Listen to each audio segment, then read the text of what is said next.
Hey there, everybody. Welcome into the studios for today's edition of Extra Time. It's a bit half-hearted, wasn't it? Craig, Stevie, Pete's talking in my ear. He's prattling on about Frank or something. All right, fair enough. He's probably, the Jets have probably lost again. Oh, that's what it is. Okay, yeah. 0-7. Big Jets fan. 0-7. All right, why don't we get a And the look at? quarterback. I'm told we've got a picture here. Something we all want to see. This is Stevie's breakfast. No, oh my God. I'll tell you what, why? by the way, it got spoiled by Liverpool against Man Did you United. get it down before the game started? I just about made it before kick-off, so. Can you walk us through that menu? I'm not super familiar with those items. Well, you got Danish bacon there on the right bottom. You got a couple of fried eggs, nice and soft, so that when you bust the head, all the juice comes out, and I can dip the toast. Oh, wow. You're a pro. Oh, what? So I get the toast, right? Get some tomato what is sauce. the sauce? What is tomato sauce? Okay. Yeah, you can't see the bottle. It's on the right-hand side, just above the fork. What's in the tub? That's beans, baked beans. Why don't you put the baked beans on the plate? Well, because it makes a bit of a mess. Sorry, A bit of a mess? And then Isn't on the that a mess? That's a mess. On the left-hand side, What's that? well, it's the fried potatoes. Got it. Looks So, yeah, Nothing fantastic. sweet. Sausages, look at the Nothing sausages. sweet. Imagine. Stevie, nothing Here's another sweet. question. And a cup of tea to drown it down. Why are you taking pictures of the aforementioned breakfast? Well, because I was sending it to Dan to cheer him up in hospital. And then, He's just had a life-saving operation. yeah, but I didn't, so I sent him that, right? Anything, or much. Well, I didn't realise though. So I called him, I said, hey, how you doing? He goes, oh, thanks for that picture. I goes, oh, I thought you enjoyed it. He goes, yeah, I'm not allowed to eat anything yet. I was like, oh God, I didn't know. He's not allowed to eat still. Oh. He's not allowed to eat anything. He's not allowed to eat anything. I was like, oh, sorry, Dad. And even when he is allowed to eat anything, he's not allowed to eat that. No, Dan probably couldn't not. eat that. No? No, he'd have to at least half it in two. Boy, that'd be about a week's worth of food for me. That was about 5 minutes for me. All right, let's get to the questions here. First one from Amir. Man, it's obvious you and Craig don't get along. Who's that for? Is that for me or Stevie or Frank? Everybody? Everybody? Anybody? Most people. Pretty Why, cooperative today. who's this for? Who's this What for? is you? Who's you? Who's you? Who's you? Well, I mean, as a self-centered person here, I always just kind of think you is me, but I guess you could be all of us. Well, we need Amir to get back in touch and let us know Well, what's going on. why doesn't Amir send? Do we have like a tense tete-a-tete? No, but why doesn't he send in a semi? You didn't want Manchester United question. No, but why doesn't he send one in that's obvious? Right. Okay, moving on. What was Hold on, Stevie's? and if it is you, if it is to be you, I don't know why he says that, because I give every presenter a hard time. Yeah.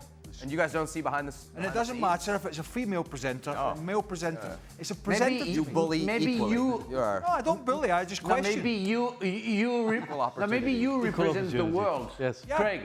Craig, maybe you represent the world. Oh, now we're getting deep. All right, Stevie, what was your blood pressure? You know the during problem is game? with I some was of our going viewers, mental. too many woke ones. Sorry? Too many what? Too many woke ones. Too many get upset. Oh. What do you want to see? Some boring freaking show where everybody just sits here and nods at each other? Yeah, I You're like to have a little complete and utter tension. muppet. Yeah. There it is, Craig. Get it out. it is. Yeah, what do you want? You want to sit here? You want to see vanilla? You want a vanilla show? I'll give you a vanilla show. If I leave this show, You should- Nah, Craig, we love you like that. If you argue with somebody, We love you, lad. you're bullying them. Oh, get them married. Oh God, they need therapy. Yeah. Oh, shut up. we're all friends here.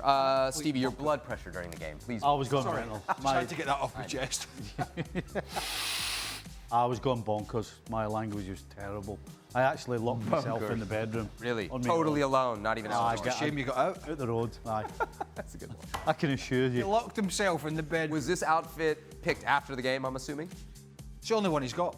No, Aye. come on. He's got some lime green ties. This is definitely the auditioning for The Sopranos. Yeah. I wouldn't have a problem with that.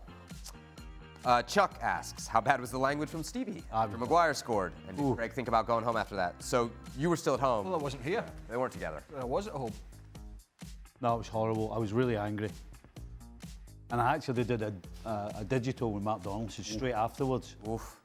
I was biting my tongue. Are you like a swearer, or do you like throw things at all? Like physically, are you like a pounder? I shout You're more a shouter. Okay. Aye. Got it. I get angry. Andas, do you guys agree with Bruno that the pressure and booing, from the home fans directed toward Liverpool players helped Manchester United? What do you think about that, Frank? Well, I thought that was part of the game, to be booed by the fans from the other team, but it brings you the willingness of making sure they're going to shut up at some point. So scoring a goal, it's very nice as well, to make sure that they don't talk anymore. But it's part of the game, and it's always good. And I never complain about anything. It's part of our game, and it's part of our job.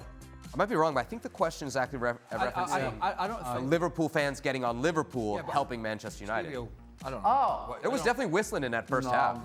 The Liverpool fans were not booing their players, but there were definitely groans of frustration. There was whistles for sure. Yeah, but there's difference between booing. Yeah. There was a universal frustration at times when players would turn back the way. Do players sense that from the crowd? Like, just what Bruno's saying makes sense then? Well, yeah, of course you do. Absolutely. yes. Well, you ask Kerikez whether he heard it or not, because the more he got the ball, the more he went backwards. Yeah. I mean, He was, I think, the best example. When he got the ball, you could actually hear almost like a clattering of because you knew it was going to happen. You're waiting for it, and then he does it. Now, he wasn't the only one, but he just did it more than anybody else. And when the reason you do that is because you're scared to make a mistake. That's why you do it. That's why he goes back. It's extremely safe, and you don't want to make a mistake. Go on, Frank. You know what? Maybe it doesn't help the away team, but for sure it doesn't help the home player team. That's for sure. I was a captain of Marseille, and we play at home. And when we had a bad result and the bad game, all the fans, 50,000, they were booing the players. It doesn't help, and it won't change the result. It's burying the players who don't know where to go. They don't know what to do. So if you're a fan, you have to understand that what you're doing is not serving your cause. It's absolutely stupid, and you are there, you're a supporter, so you're a fan, so just support. If you're not happy, you get up, you get away. I saw that at Chelsea against Manchester United, and you feel guilty about that. But we tried to resist, and we came back from 5-0 to 5-3 with my teammates. But we didn't feel the fans, our own fans, were hating us. That's the worst.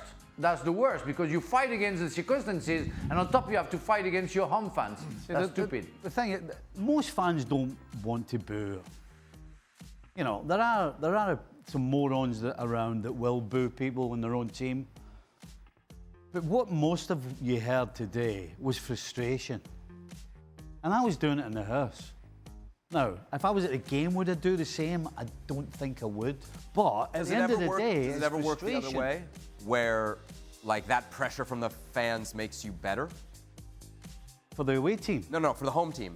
Like that. No. That we demand more. Does that ever bring the best out of a team? No. The home fans shouting at you, booing at you, screaming at you, swearing at you, does absolutely nothing to make anything any better. Next question we touched on in the show, will Salah keep starting? I think you said no. You said now's the time to make the move. Well, I said it's definitely. I think when Arne Slot goes into his team meetings with his staff now, it's a conversation. Aye. He's in the vets. It's a conversation, isn't it? It's Eintracht Frankfurt midweek, Champions League, he'll probably shuffle it up. He's got Brentford in the league after that. Which on paper's not the toughest game at the moment, but they need it. They need it. It's no easy game for Liverpool at the moment because they're not functioning as a team. So I think he's having a discussion. Yeah. The problem is we've had this kind of discussion actually recently around Jude Bellingham. Not playing for England. How's his position in the Real Madrid side going to be? Is he going to be an automatic starter? Which we think he will be. But if Thomas Tuchel has a bee in his bonnet with him at a World Cup and doesn't play him, how do you handle that player, and how does that player react within the camp? Now, if Arne Slot... Now, go back to when Klopp took Salah off at West Ham. 18 months ago, whatever it was, he threw a strop. Yeah. Threw a right strop. So what if Slot drops him? How's he going to be in the dressing room? You've got to think about these things as well. Stevie, what do you think the reaction would be from Liverpool fans if Salah's no longer like a lock in the 11? You think they'd be okay with it? Yeah. Really? Proper fans, people that actually have an idea of what they're looking at, will kind of be thinking along the terms of what we're talking about here. You know, he had the situation with Wirtz where it became clear eventually he had to make a decision, and he made the decision.